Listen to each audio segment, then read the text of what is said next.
Hello commandos, welcome to Biomentors classes online. और हम लोग इनऑर्गेनिक में बात कर रहे हैं बोरॉन फैमिली के मेंबर्स के बारे में। तो बोरॉन फैमिली में अभी तक मैंने आपको diagonal relationship of boron and silica के बारे में बता दिया था कि बोरॉन और सिलिकॉन में डायगोनल रिलेशनशिप में क्या क्या सिमिलरिटीज़ है।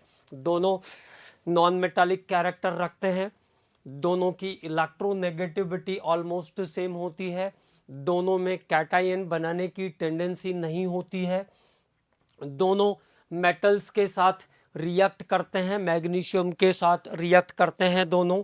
इसके साथ साथ दोनों के जो ऑक्साइड हैं वो एसिडिक नेचर के होते हैं, दोनों के जो ऑक्साइड हैं वो एसिडिक नेचर के होते हैं। तो ये कुछ कॉमन पॉइंट्स था बोरॉन और सिलिका के diagonal relationship का। These are the common points related with the diagonal relationship of boron and silica। अब बोरॉन के बारे में और उसके कंपाउंड के बारे में स्पेशली हम लोग बात करेंगे। तो बोरॉन के बारे में सभी चीज़ें मैंने आपको ऑलमोस्ट बता दिया है, कैसे वो रिएक्ट करता है, क्या कंडीशन रहती है, ठीक है। तो बोरॉन के बारे में क्या क्या चीज़ें और ध्यान रखना है। एक्सट्रीमली हार्ड होता है, मतलब बहुत ही कठोर होता है, ब्लैक कलर के नॉन मेटालिक लस्टर्स के फॉर्म में मिलता है, ठीक है। तो boron is extremely hard, black colour, low density and very low electrical conductivity, और इसकी इलेक्ट्रिकल कंडक्टिविटी भी बहुत कम होती है, ठीक है। ठीक, लो इलेक्ट्रिकल कंडक्टिविटी, तो very hard, black coloured and low electrical conductivity, low density वाला नॉन मेटल है, ठीक है।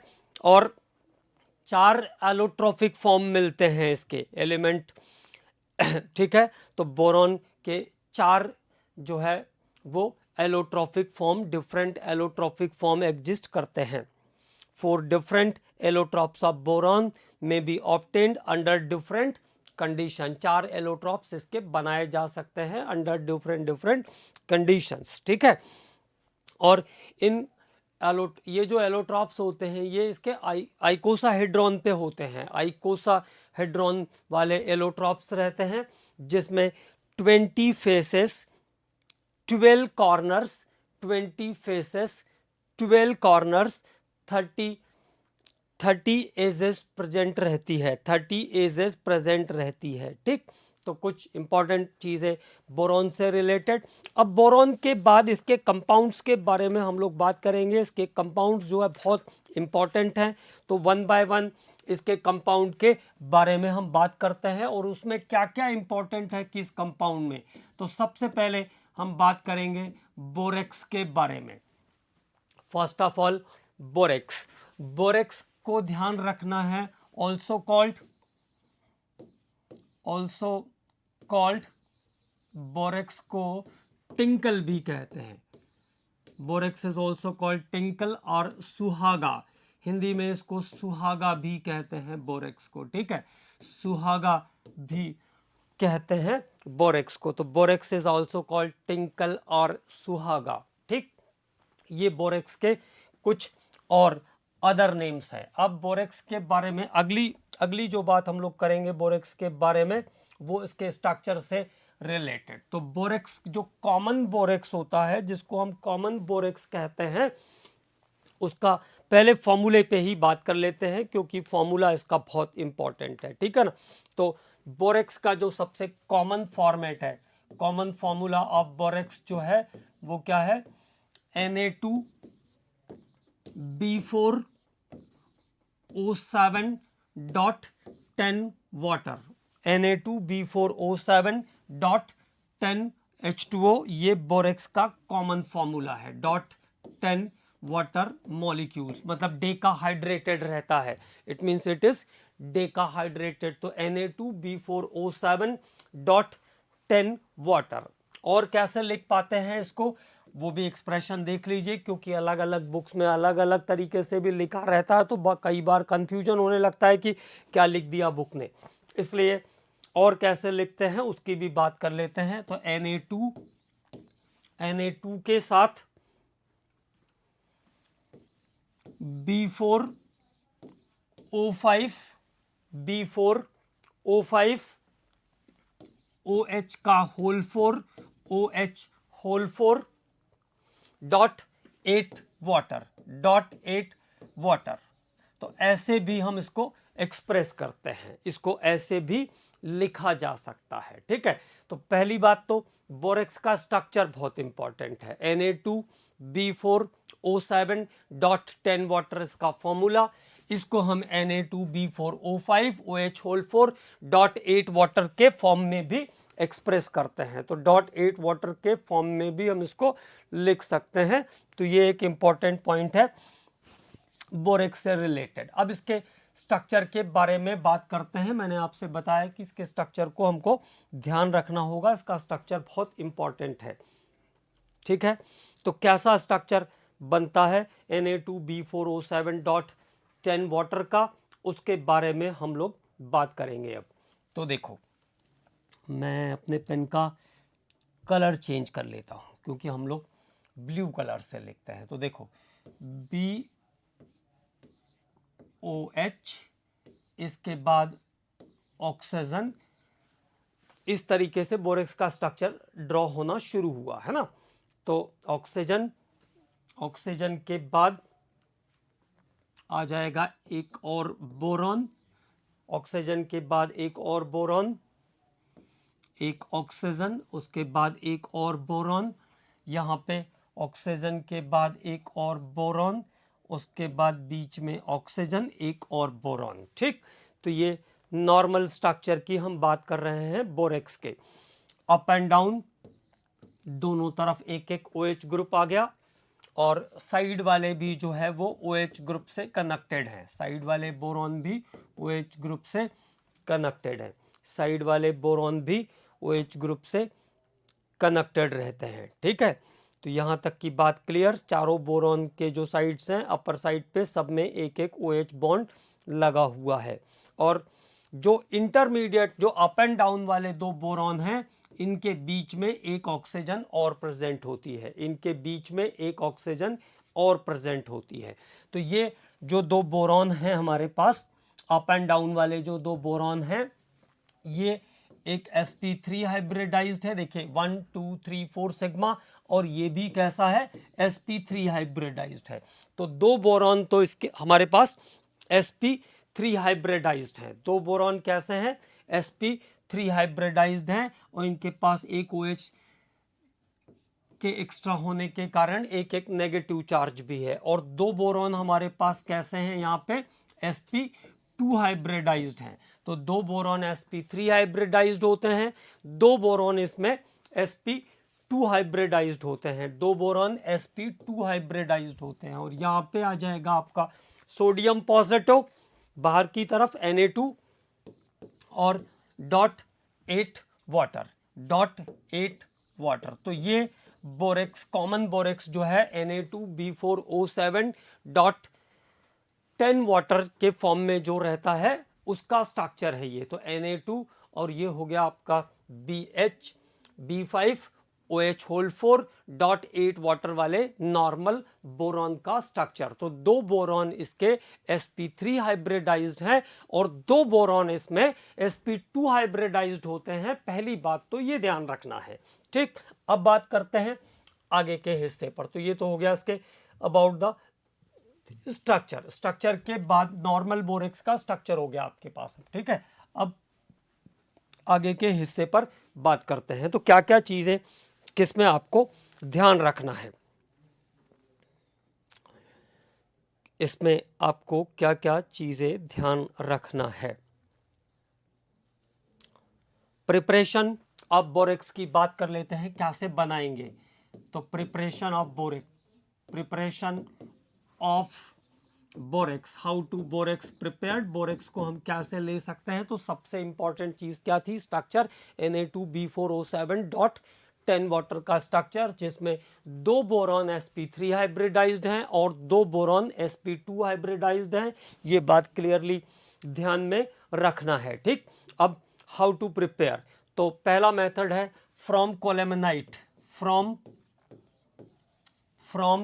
कोलेमेनाइट कोलेमनाइट से बोरेक्स कैसे निकाल सकते हैं? कोलेमनाइट से बोरेक्स कैसे बना सकते हैं? तो अब यहाँ एक नई चीज और आ गई कि कोलेमनाइट का भी फॉर्मूला आपको पता होना चाहिए। तो देखो, इनऑर्गेनिक केमिस्ट्री में फॉर्मूलों को क्या करना है, याद करना है। जैसे हमने कहा Na2B4O7.10 वाटर बोरेक्स होगा। तो अब यहाँ पे आप ये नहीं कह सकते हो कि कैसे याद होगा, तो इसको याद करना ही पड़ेगा, है ना। कोलेमनाइट का फॉर्मूला होता है Ca2B6O11, Ca2B6O11, ये फॉर्मूला है कोलेमनाइट का। तो ये दिस इज द कोलेमनाइट, इसको हम कहते हैं कोलेमनाइट। ठीक है, अब कोलेमनाइट से बोरेक्स पर जाना है, तो इसको क्या करेंगे, Na2CO3 सोडियम कार्बोनेट के साथ अगर हम कोलेमनाइट को हीट कर देंगे, ठीक है, तो कोलेमनाइट को रेड हीट करना है किसके साथ, सोडियम कार्बोनेट के साथ, मतलब फ्यूज करना है, तब हमें मिल जाएगा Na2B4O7, Na2B4O7। तो बोरेक्स बनाने का एक मेथड ये हो गया कि कोलेमनाइट को सोडियम कार्बोनेट के साथ फ्यूज करिए हाई टेम्परेचर पर, तब वो चला जाएगा बोरेक्स के अंदर। प्लस कैल्शियम कार्बोनेट भी बनेगा इस रिएक्शन के अंदर, और NaBO3 भी बनेगा, 2NaBO3, okay, 2NaBO3, sodium metaborate, sodium metaborate भी बनेगा इस रिएक्शन में, सोडियम मेटाबोरेट। तो ये एक इंपॉर्टेंट बात है, कोलेमनाइट को सोडियम कार्बोनेट के साथ रेड हॉट हीट या बॉईल करके भी जा सकते हैं, दोनों कॉम्पोजिशन को, लिक्विड में स्टेट में रहेगा तो बॉईल करके भी लेके जा सकते हैं लिक्विड के फॉर्म में, है ना। तो ये मिल जाएगा, यहाँ से आपको बोरेक्स फॉर्म करके देगा ये कंपाउंड। तो कोलेमनाइट का फॉर्मूला यहाँ पे इंपॉर्टेंट है, इसको ध्यान रखना है। कोलेमनाइट को सोडियम कार्बोनेट के साथ फ्यूज करने पर हमें मिल जाएगा बोरेक्स। एक तरीका तो ये हो गया बोरेक्स लेने का। दूसरा तरीका देखो, फ्रॉम बोरिक एसिड, तो बोरिक एसिड से भी हम बोरेक्स पे जा सकते हैं। From boric acid, from boric acid, boric acid से भी बोरेक्स पे जा सकते हैं। बोरिक एसिड का फॉर्मूला होता है H3BO3, बोरिक एसिड का फॉर्मूला होता है H3BO3, ऐसे भी लिख सकते हैं BOH whole thrice, H3BO3, boric acid को ऐसे भी लिखा जा सकता है। और इसको भी हमें क्या करना है, Na2CO3 के साथ ट्रीट करना है, तो ये बना देगा Na2B4O7 borax, Na2B4O7 plus CO2 plus water, plus CO2 plus 6 of water. ठीक है, तो this is also another method for conversion of boric acid into borax. ये हमने देखा प्रोसेस जिसमें हम बोरिक एसिड को बोरेक्स में कन्वर्ट कर पा रहे हैं। तो कोलेमनाइट को या फिर बोरिक एसिड को सोडियम कार्बोनेट के साथ रिएक्शन करने पर बोरेक्स बनता है, ये बात ध्यान रखना है, सिंपली ध्यान रख लीजिए। ठीक है, अब बात करते हैं इसके डिफरेंट फॉर्मेट्स के बारे में। तो जैसे हमने सबसे पहले बात किया नॉर्मल बोरेक्स के बारे में, जिसको हमने कहा Na2B4O7.10 वाटर, इसको हम प्रिज्मेटिक बोरेक्स भी कहते हैं। तो number 1 prismatic borax, prismatic borax. तो प्रिज्मेटिक बोरेक्स में क्या क्या चीज़ें आपको ध्यान में रखना है, फॉर्मूला क्या हो गया, Na2B4O7.10 वाटर, ये प्रिज्मेटिक बोरेक्स का फॉर्मूला हो गया, Na2B4O7.10 water. It is common form of borax. तो क्या क्या चीजें इसके बारे में ध्यान रखना है, it is common form of borax, it is common form of borax. यह बोरेक्स का सामान्य रूप है, सबसे कॉमन फॉर्म है बोरेक्स का Na2B4O7.10 water, it is common form of borax. और ये कैसा है, डेकाहाइड्रेटेड है, डेकाहाइड्रेटेड है, white crystalline solid, white crystalline, white crystalline solid के फॉर्म में मिलता है। ये वाइट क्रिस्टलाइन सॉलिड, अगर आप कभी किसी पूजा पाठ वाले की दुकान पे जाके भी बोरेक्स मांगेंगे ना तो आपको दे देगा छोटे से टुकड़ा। एक छोटा सा टुकड़ा अगर 10-15 ग्राम भी ले लिया आपने, उसको भुनना अगर आप शुरू करेंगे तो पूरा एक कढ़ाई भर के बन जाएगा। वो छोटे छोटे white white white white parts उसके निकलते जाते हैं। एक्चुअल में ये पार्गेटिव जैसा भी यूज़ होता है, इसलिए लोग इसको लाते हैं, पेट साफ करने के लिए इसका यूज़ भी करते हैं। ठीक है, तो वाइट कलर का क्रिस्टलाइन सॉलिड होगा, डेकाहाइड्रेटेड होता है। ठीक है, और सॉल्युबल इन कोल्ड वाटर, ठीक, soluble in cold water, soluble in cold, soluble in cold water, ठंडे पानी में भी घुल जाता है, गर्म पानी में और आसानी से घुलेगा, readily soluble in hot water. तो ये एक बोरेक्स के बारे में हम लोगों ने बात किया, that is about the prismatic borax, जो कि सबसे कॉमन फॉर्म ऑफ बोरेक्स है, उसको हम कहते हैं प्रिज्मेटिक बोरेक्स। अब बात करते हैं इसके सेकेंड फॉर्म पे, और कौन कौन से फॉर्म का बोरेक्स मिलता है। ठीक है, तो अब बात करते हैं octahedral borax, octahedral, octahedral borax. Normally हम लोग कॉमन वाले को ही पढ़ते हैं, लेकिन ये सब भी इसके फॉर्मेट हैं। अब चूंकि कॉम्पिटेटिव एग्जाम में तो कौन सा क्या चीज़ कहाँ से लाके पूछेंगे कुछ पता नहीं है ना। तो ऑक्टाहेड्रल बोरेक्स, ऑक्टाहेड्रल बोरेक्स का फॉर्मूला होता है Na2B4O7, Na2B4O7, Na2B4O7.5 वाटर। इसके पास पेंटाहाइड्रेटेड रहता है, ऐसे ध्यान रख लीजिए। प्रिज्मेटिक डेकाहाइड्रेटेड रहता है, और ऑक्टाहेड्रल बोरेक्स पेंटाहाइड्रेटेड रहता है, पेंटाहाइड्रेटेड रहता है, ये पेंटाहाइड्रेटेड रहता है। ठीक है, तो पेंटाहाइड्रेटेड रहता है octahedral form of borax. Octahedral borax कैसी है, पेंटाहाइड्रेटेड रहती है। ठीक, it is also known as jewellers borax. तो ये भी बहुत इंपॉर्टेंट है अपने आप में, ये बात ध्यान रखेंगे कि इसको हम ज्वेलर्स बोरेक्स भी कहते हैं। It is also known as, also known as, also known as jewellers borax, jewellers borax भी इसको हम कहते हैं, ज्वेलर्स बोरेक्स कहते हैं। जिससे आपका वो मुहावरा बना हुआ है, स्लोगन, सोने पे सुहागा, सोने पे सुहागा। नॉर्मली गोल्ड के दो वायर को कनेक्ट करने के लिए जब हम सोल्डरिंग करते हैं तो क्या होगा, मेटल यूज करना पड़ेगा, कॉपर यूज करते हैं। ठीक है ना, दो गोल्ड वायर को अगर कनेक्ट करना है तो क्या करेंगे, कॉपर यूज करेंगे। तो वहाँ पे कॉपर के छोटे छोटे पॉइंट्स आ जाएंगे। अगर मान लो एक चेन बनानी है तो उसमें कॉपर के बहुत सारे पॉइंट्स आ जाएंगे। तो उतना गोल्ड क्या हुआ, जब जब ज्वेलर उसको वेट करता है तो वो तो पूरा का पूरा वेट कर लेगा, उसमें कॉपर का वेट भी आ गया। और इंसान ने, जो कस्टमर है, उसने क्या काम किया, गोल्ड के वेट के बराबर ही कॉपर का भी वेट दिया। ठीक है, तो ये एक प्रॉब्लम रहती है गोल्ड के सोल्डरिंग में। लेकिन अगर बोरेक्स के हेल्प से गोल्ड को कनेक्ट किया जाए, मतलब बोरेक्स को हीट करके गोल्ड के ही वायर को जोड़ दिया जाए, तो क्या हुआ, गोल्ड गोल्ड का वायर पूरा जुड़ गया और पूरा का पूरा जो ऑर्नामेंट बना है वो पूरा गोल्ड से बन गया। वहां पर सोल्डरिंग के लिए कहीं भी दूसरा मेटल यूज नहीं करना पड़ता है उस कंडीशन में।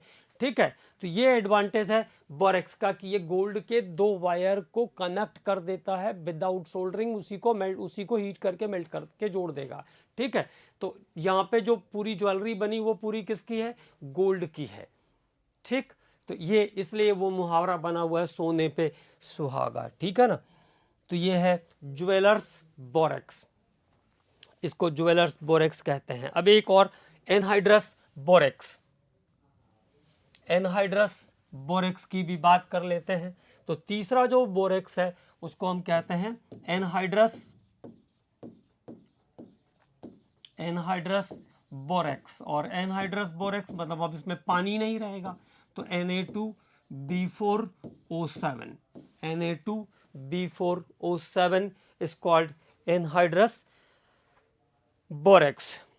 और ये कलरलेस ग्लासी मास होता है, कलरलेस ग्लासी मास होता है एनहाइड्रस बोरेक्स, कलरलेस ग्लासी मास होता है। ठीक है, कलरलेस ग्लासी मास होगा और इसके अंदर मॉइस्चराइजर एब्जॉर्ब करने की कैपेबिलिटी भी रहेगी। It absorb the moisturiser. ठीक, तो ये तीन तो बोरेक्स के आपके फॉर्मेट्स हो गए। पहला था प्रिज्मेटिक बोरेक्स, जो नॉर्मल बोरेक्स है Na2B4O7.10 वाटर, उसी को हम क्या कहते हैं, प्रिज्मेटिक बोरेक्स कहते हैं। दूसरा आया ऑक्टाहेड्रल बोरेक्स। तो ऑक्टाहेड्रल बोरेक्स कौन सा वाला होता है, जो ज्वेलर्स बोरेक्स है, Na2B4O7.5 वाटर, Na2B4O7.5 वाटर को हम ज्वेलर्स बोरेक्स कहते हैं। ठीक है, और तीसरा आया एनहाइड्रस बोरेक्स, जिसमें Na2B4O7 ही रहेगा, लेकिन उसके अंदर मॉइस्चराइजर को एब्जॉर्ब करने की कैपेसिटी रहती है। ये बात इंपॉर्टेंट है, इसको ध्यान रखना है। अब हम यहाँ पे बोरेक्स के बारे में कुछ और बातें करेंगे, और सबसे इंपॉर्टेंट जो बोरेक्स की इंपॉर्टेंट बात है वो है बोरेक्स बीड टेस्ट। इधर से उधर जबरदस्ती घूम ज़्यादा करने में कोई मतलब नहीं है, तो सीधे सीधे जो सबसे इंपॉर्टेंट बात है वो है बोरेक्स बीड टेस्ट, जिसके बारे में हम लोग बात करेंगे, वो है बोरेक्स बीड टेस्ट। तो बोरेक्स बीड टेस्ट, मैंने आपको फॉस्फेट बीड टेस्ट भी कराया था, है ना। फॉस्फेट बीड टेस्ट के बारे में एस ब्लॉक में मैंने आपको बताया था। माइक्रोकॉस्मिक सॉल्ट जो होते हैं वो फॉस्फेट बीड टेस्ट शो करते हैं। Microcosmic salt, sodium ammonium hydrogen phosphate, sodium ammonium hydrogen phosphate को हम कहते हैं माइक्रोकॉस्मिक सॉल्ट। तो माइक्रोकॉस्मिक सॉल्ट से कौन सा बीट टेस्ट आता है, फॉस्फेट बीट टेस्ट आता है, फॉस्फेट बीट टेस्ट आता है। अब बारी आई बोरेक्स बीट टेस्ट की। तो borax bead test, sorry borax bead test कहते हैं, बोरेक्स बीड टेस्ट, टा हो गया है उसको डी करना पड़ेगा, बोरेक्स बीड टेस्ट। हिंदी में कहते हैं इसको सुहागा मन का परीक्षण, सुहागा मन का परीक्षण। मन का मतलब होता है मोती, बीड मतलब होता है मोती, है ना। तो बोरेक्स बीड टेस्ट। अब बोरेक्स बीड टेस्ट बहुत इंपॉर्टेंट है, तो उसको आराम आराम से समझते हैं। ठीक, अब देखो, जब बोरेक्स को आप हीट करना शुरू करोगे तो normal borax Na2B4O7.10H2O, this is the formula of borax. जब हीट करेंगे तो पहले ये एनहाइड्रस में जाएगा, Na2B4O7 plus 10 water, 10 water release करके ये कहाँ चला गया, एनहाइड्रस बोरेक्स में चेंज हो गया है। अब ये एनहाइड्रस बोरेक्स में चेंज हो गया। अब एनहाइड्रस बोरेक्स को जब आप हाई टेम्परेचर दोगे फिर से, तो एनहाइड्रस बोरेक्स Na2B4O7 दोबारा हीट करेंगे तो ये बना देगा B2O3। इसको ध्यान रखना है, ये बहुत इंपॉर्टेंट है। बोरिक एनहाइड्राइड क्या कहते हैं, इसको हम बोरिक एनहाइड्राइड कहते हैं। B2O3 को क्या कहते हैं, बोरिक एनहाइड्राइड। क्या कहते हैं इसको, बोरिक एनहाइड्राइड। ग्लास के जैसा मास होता है बोरिक एनहाइड्राइड, और इसी को हम बोरेक्स बीड भी कहते हैं। It is also called borax Beed. तो केवल इतना पार्ट भी ध्यान रखेंगे तो काम हो जाएगा। ठीक है, क्या कहते हैं इसको हम, बोरेक्स बीड कहते हैं। It is called borax Beed.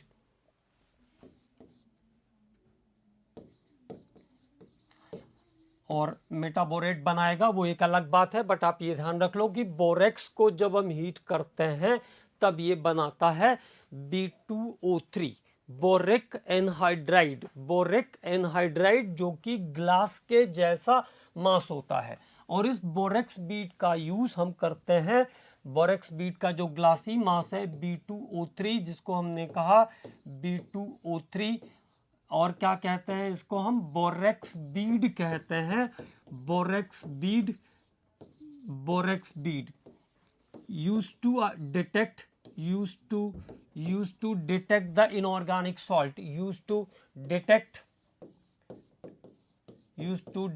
the inorganic salt, इसका काम हम inorganic salt को पहचानने के लिए करते हैं। used to detect the inorganic salt is called borax bead test, और इसको हम कहते हैं बोरेक्स बीड टेस्ट, इसको हम कहते हैं borax bead test. Use to detect the inorganic salt, it is called borax bead test. मतलब बीड के ऊपर हम क्या करेंगे, सॉल्ट डाल करके उसको दोबारा से हीट करेंगे, तो बीड का जो कलरलेस ग्लासी मास है वो कलर्ड हो जाएगा, उससे हम इनऑर्गेनिक सॉल्ट को पहचानते हैं। तो बीड का यूज क्या है, इनऑर्गेनिक सॉल्ट को पहचानना। बीड का यूज क्या है, इनऑर्गेनिक सॉल्ट को पहचानना। तो देखो कुछ एग्जांपल्स लिखते हैं। जैसे मैंने कहा क्यूप्रिक ऑक्साइड प्लस बीड का फॉर्मूला था B2O3, तो क्यूप्रिक ऑक्साइड डालने के बीड के ऊपर क्यूप्रिक ऑक्साइड डालेंगे, उसको हीट करेंगे, बीड के ऊपर क्यूप्रिक ऑक्साइड डालेंगे और अगर उसको हीट करेंगे तो ये बन जाएगा CuBO2 का होल ट्वाइस, CuBO2 का होल ट्वाइस। इसको हम कहते हैं cuprous metaborate, cuprous metaborate, cuprous metaborate. अब बीड का कलर जो कलरलेस ग्लासी मास था वो कैसा हो गया, ब्लू हो गया है, तो इससे ये पहचान में आ जाएगा कि ये कॉपर का सॉल्ट है। ठीक है, तो क्यूप्रस मेटाबोरेट, क्यूप्रस मेटाबोरेट के फॉर्मेशन से ये पहचान में आ जाएगा कि ये कॉपर का सॉल्ट था। ठीक है, और अगर मान लो इसको हमने और आइडेंटिफाई करना, आपको थोड़ा कार्बन पाउडर डालिए, कार्बन पाउडर डाल के हीट कर लीजिए। कई बार क्या होता है ना, दो अगर ब्लू हैं तो कैसे करेंगे कि कौन सा सही था, तो कार्बन पाउडर डाल दीजिए उसके ऊपर। कार्बन पाउडर डालने के बाद दोबारा उसको हीट करिए तो ये बन जाएगा क्यूप्रस के फॉर्म वाला कॉपर बचेगा, और ये होता है रेड कलर का, ये होगा रेड। तो पहले ब्लू कलर आया था, बाद में जब वो कॉपर में जाएगा तो रेड हो जाएगा, B2O3 plus CO, B2O3 plus carbon monoxide का कंपोजिशन बाहर निकल जाएगा। तो इससे पूरा का पूरा फाइनल आइडेंटिफिकेशन हो जाएगा कि ये कॉपर का ही सॉल्ट था। अब दूसरा एग्जांपल देखते हैं, सेकंड एग्जांपल पर हम लोग बात करते हैं। सेकंड एग्जांपल क्या है उसको चेकआउट करते हैं। ठीक, सेकंड एग्जांपल देखो, एक तो हो गया कॉपर का सॉल्ट। अगर क्रोमियम है आपके पास तो Cr2O3 chromium oxide plus B2O3 boric anhydride या बोरेक्स बीड, बोरेक्स बीड। अब बोरेक्स बीड को अगर क्रोमियम सॉल्ट के साथ हीट करेंगे तो CrBO2 का होल थ्राइस बनाएगा, 2CrBO2 होल थ्राइस। ठीक है, chromium metaborate, chromium metaborate, chromium metaborate, और इसका कलर ग्रीन होगा। तो क्रोमियम मेटाबोरेट के फॉर्मेशन से हम क्रोमियम का आइडेंटिफिकेशन कर सकते हैं। इसके बाद MnO manganese oxide plus B2O3, manganese oxide plus B2O3, MnBO2 का whole twice, manganese metaborate, manganese metaborate का वॉयलेट कलर आएगा, मैंगनीज मेटाबोरेट का वॉयलेट कलर प्रोड्यूस करेगा। ठीक है, इसके बाद cobalt oxide, cobalt oxide plus B2O3, cobalt oxide plus B2O3, COBO2 का होल ट्वाइस, कोबाल्ट मेटाबोरेट, फिर से ब्लू कलर आएगा।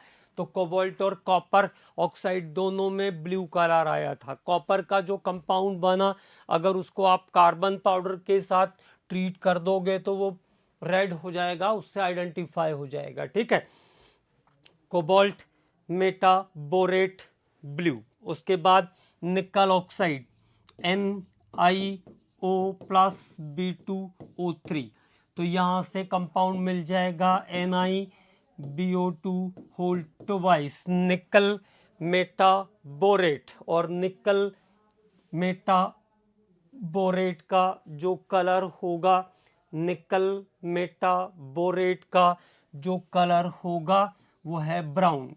तो this reaction, this borax bead test is used to detect the inorganic salt. इसका यूज हम inorganic salt को detect करने के लिए करते हैं, ये ध्यान रखना है। कॉपर के साथ रेड, कॉपर के साथ, कॉपर ऑक्साइड के साथ ब्लू कलर, क्यूप्रिक ऑक्साइड के साथ ब्लू कलर, लेकिन जो कंपाउंड बनता है वो क्यूप्रस का रहता है, क्यूप्रस मेटाबोरेट। कार्बन पाउडर के साथ हीट कर दोगे तो रेड हो जाएगा, क्रोमियम ऑक्साइड के साथ ग्रीन कलर, मैंगनीज ऑक्साइड के साथ वॉयलेट, कोबाल्ट ऑक्साइड के साथ ब्लू और निकल ऑक्साइड के साथ ब्राउन कलर बनाएगा। And this is the borax bead test. तो बोरेक्स में सबसे इंपॉर्टेंट जो पॉइंट है वो है बोरेक्स बीड टेस्ट। तो बोरेक्स बीड टेस्ट को अच्छे से याद करके रखना है। ठीक है, तो this is one of the important compound. Borax bead test एक बहुत इंपॉर्टेंट कंपाउंड है। बोरेक्स बीड टेस्ट एक बहुत इंपॉर्टेंट रिएक्शन है, उसके बारे में अच्छे से ध्यान रखना है। अब बात करते हैं इसके अगले कंपाउंड के बारे में। What is the next compound?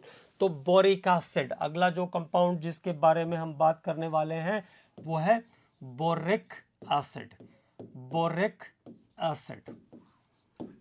और बोरिक एसिड को हम H3BO3 या BOH होल थ्राइस के फॉर्म में लिख सकते हैं।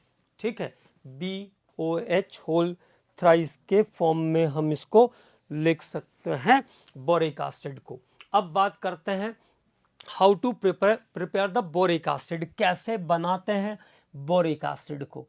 तो प्रिपरेशन ऑफ बोरिक एसिड पर बात करते हैं। पहला मेथड, बोरिक एसिड को हम कैसे बना सकते हैं।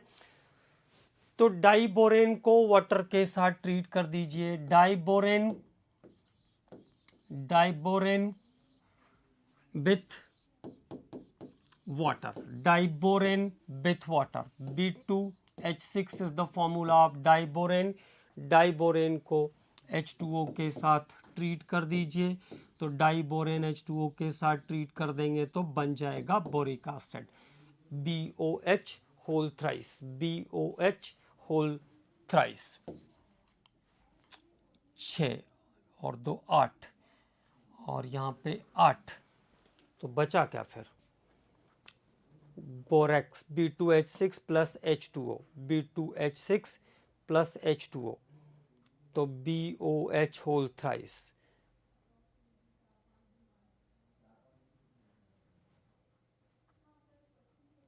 प्लस हाइड्रोजन इवॉल्व कर जाएगा ना, 4 ऑक्सीजन चाहिए, 3 ऑक्सीजन चाहिए, मतलब यहाँ पे हमने 3 वाटर यूज किया होगा।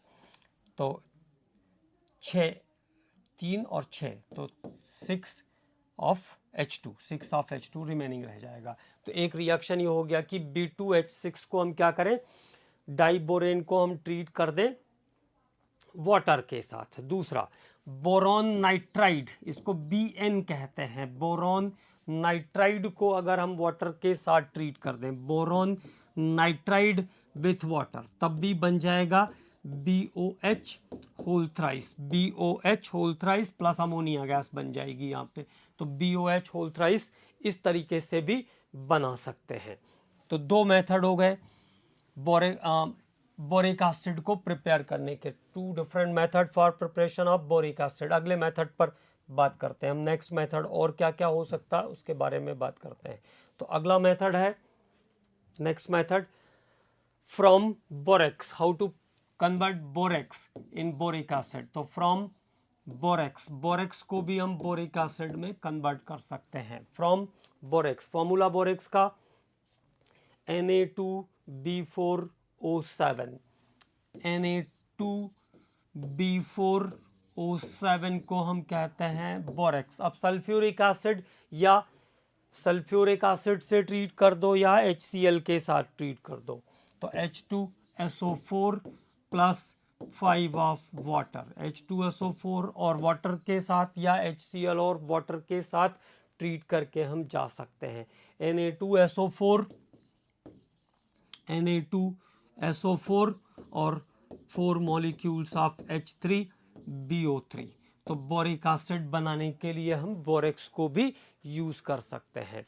ठीक है, तो डाइबोरेन को यूज करके बोरिक एसिड पे जा सकते हैं, बोरॉन नाइट्राइड से हम बोरिक एसिड पर जा सकते हैं, बोरेक्स से भी हम बोरिक एसिड पर जा सकते हैं, और फाइनली एक और कोलेमेनाइट से भी हम बोरिक एसिड पर जा सकते हैं। फ्रॉम कोलेमेनाइट, फ्रॉम कोलेमेनाइट, कोलेमेनाइट का फॉर्मूला जरूर ध्यान रखिएगा, है ना।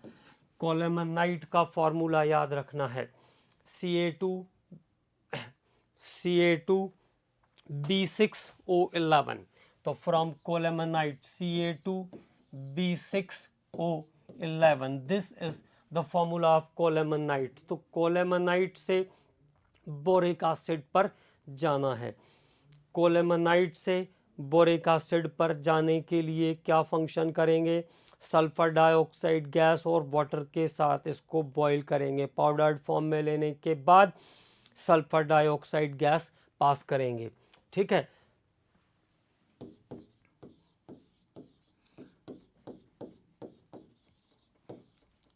अब यहां से बोरिक एसिड मिल जाएगा आपको।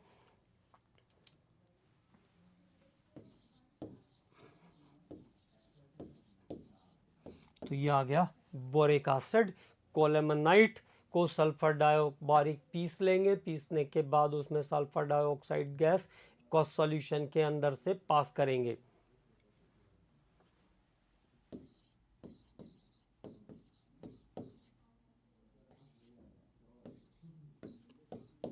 और दूसरा केमिकल इसके साथ ये भी मिलेगा, CaHSO3 होल ट्वाइस। अब बात करते हैं बोरिक एसिड की कुछ इंपॉर्टेंट प्रॉपर्टीज के बारे में। What are the important properties in boric acid. तो बोरिक एसिड में एक बार एक क्वेश्चन भी आया है, तो ये ध्यान रखेंगे क्या क्या इंपॉर्टेंट प्रॉपर्टीज है बोरिक एसिड में।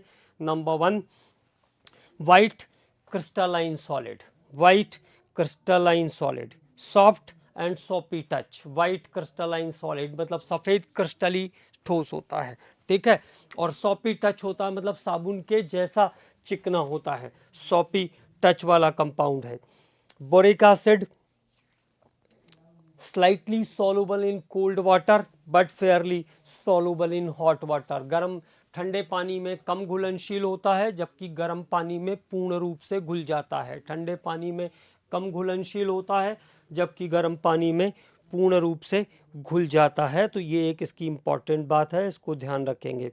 और जो सबसे इम्पॉर्टेंट बात है, जो क्वेश्चन आ चुका है अभी तक, उसकी बात अगर मैं करूं तो वो क्या है, देखो, बोरिक एसिड जो है वो प्रोटिक एसिड नहीं है। Boric acid is a weak monobasic acid. क्या ध्यान रखना है, बोरिक एसिड। तो अगली जो इंपॉर्टेंट बात है वो क्या है, boric acid is act as weak monobasic acid, weak monobasic acid, monobasic basic acid जैसा काम करता है बोरिक एसिड। तो boric acid is a weak monobasic acid. Boric acid weak monobasic acid के जैसा काम करता है। Boric acid is act as a weak monobasic acid. Normally इसको हम कैसे लिखते हैं? BOH होल थ्राइस से लिखते हैं। अगर इसको वाटर के अंदर डाल दोगे तो देखो BOH होल थ्राइस था, अगर मैंने इसको वाटर के अंदर डाल दिया तो H2O के अंदर अगर डाल दोगे इसको तो क्या करेगा? OH ग्रुप ले लेगा उससे, तो क्या बना देगा? BOH होल 4 बना देगा। BOH होल 4 बना देगा। ये ध्यान रखना, BOH होल 4 का फॉर्मेशन कर देगा। और जो प्रोटॉन बचा हुआ है वो पानी से रिएक्ट कर लेगा। Proton is not exist in aqueous solution, तो वो कहाँ चला जाएगा? हाइड्रोनियम आयन में चला जाएगा। जो प्रोटॉन बचा, OH तो किसने ले लिया? BOH होल थ्राइस ने ले लिया। बचा क्या? प्रोटॉन। तो प्रोटॉन क्या होगा? जो वाटर का प्रोटॉन बचा है वो दूसरे वाटर से जुड़ करके क्या बना देगा? H3O+ बना देगा। तो बोरिक एसिड क्योंकि बेस ग्रुप को गेन कर रहा है और जो बेस के OH आयन को उसने गेन किया, ठीक है, तो कैसा एक्ट करेगा? मोनो बेसिक एसिड जैसा एक्ट करेगा, लुईस एसिड जैसा एक्ट करेगा। ये ध्यान रखेंगे, ये प्रोटोनिक एसिड नहीं होता है, ये प्रोटॉन लॉस नहीं करता है, लेकिन ये OH- आयन को गेन कर सकता है। इसलिए बोरिक एसिड एक वीक मोनोबेसिक एसिड के जैसा काम करता है। This is the important point. ये एक इसका इंपॉर्टेंट पॉइंट है, ठीक है। तो इसको ध्यान रखना है, ये एक इंपॉर्टेंट रिएक्शन है इसके अंदर। तो this is the important reaction related with the boric acid.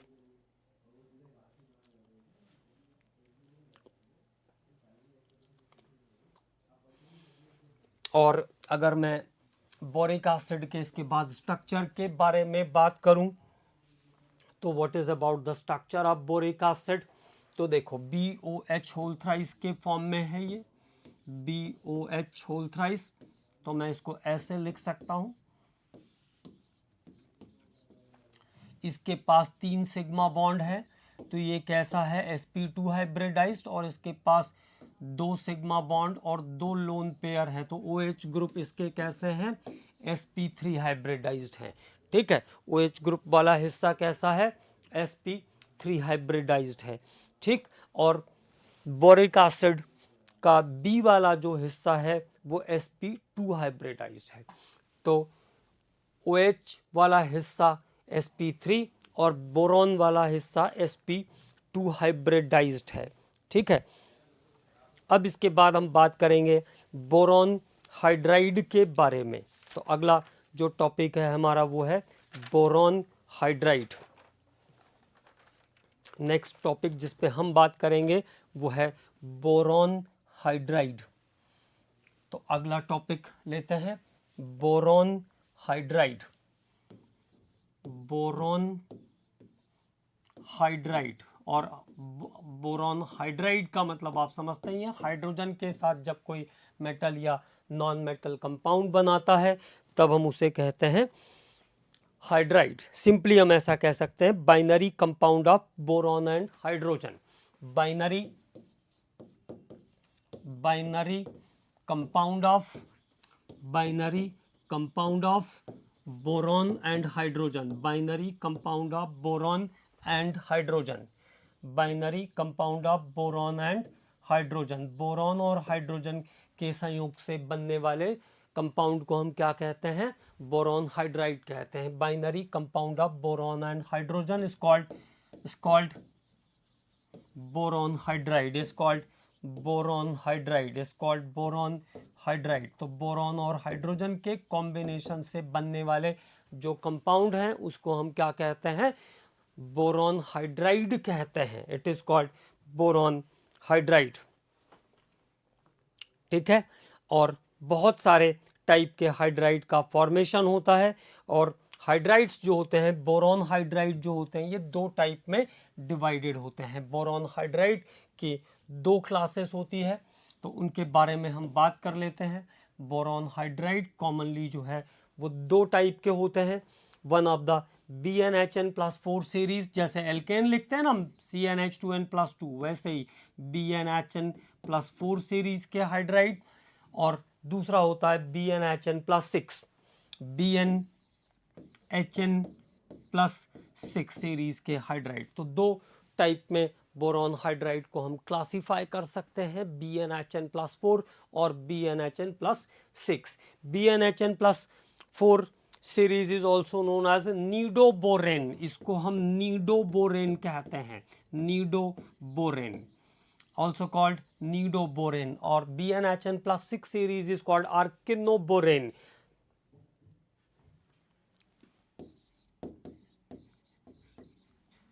इसको आर्किनोबोरेन भी कहते हैं। तो there are 2 series of boranes, BnHn+4 and BnHn+6. BnHn+4 is called nidoboren and BnHn+6 is called आर्किनोबोरेन। अब इनके कुछ एग्जांपल्स ले लेते हैं। तो देखो, इसमें पहला जो एग्जांपल है B2H6, सबसे सिंपल बोरेन यही है जिसके बारे में हम लोग डिटेल बात करेंगे। इसको कहते हैं diborane, it is called diborane. तो क्या कहते हैं इसको, B2H6 को diborane. C5H9 B5, sorry carbon की आदत रहती है, तो B5H9 को कहते हैं पेंटाबोरेन, B5H9 is called पेंटाबोरेन। B6H10 is called हेक्साबोरेन, हेक्साबोरेन, इसको क्या कहते हैं, हेक्साबोरेन। B8H12 is called octaborean, octaborean. So there is some important examples related with the नीडोबोरेन्स। नीडोबोरेन्स के एग्जाम्पल तो BnHn+4 वाली जो सीरीज है उसको हम कहते हैं नीडोबोरेन, ये ध्यान रखना है। और BnHn+6 वाली सीरीज को हम कहते हैं ऑर्किनोबोरेन, BnHn+6 वाली सीरीज को हम कहते हैं ऑर्किनोबोरेन। सबसे पहला एग्जाम्पल है B4H10, B4H10 इसको कहते हैं टेट्राबोरेन, टेट्राबोरेन। B4H10 is called tetraborane। B5H11 is called pentaborane, pentaborane। B5H11 is called पेंटाबोरेन। देखिए अब यहाँ पे कैसे डिस्टिंग्विश करेंगे, यहाँ पे भी पेंटाबोरेन आया था, तो पेंटाबोरेन 9 हाइड्रोजन है इसके पास, तो पेंटाबोरेन 9 भी कह सकते हो आप इसको, पेंटाबोरेन 9। और इसको क्या कहेंगे फिर, पेंटाबोरेन 11, पेंटाबोरेन 9 और पेंटाबोरेन 11। ठीक, B6H12 क्या कहेंगे इसको, हेक्साबोरेन। तो हेक्साबोरेन, यहाँ पे हेक्साबोरेन कैसा है, ये 10 है, हेक्साबोरेन 10, यहाँ पे कैसा हो जाएगा, हेक्साबोरेन 12। तो आर्केनो को इस तरीके से पहचान पाएंगे, हेक्साबोरेन 12 कह सकते हैं इसको हम, है ना।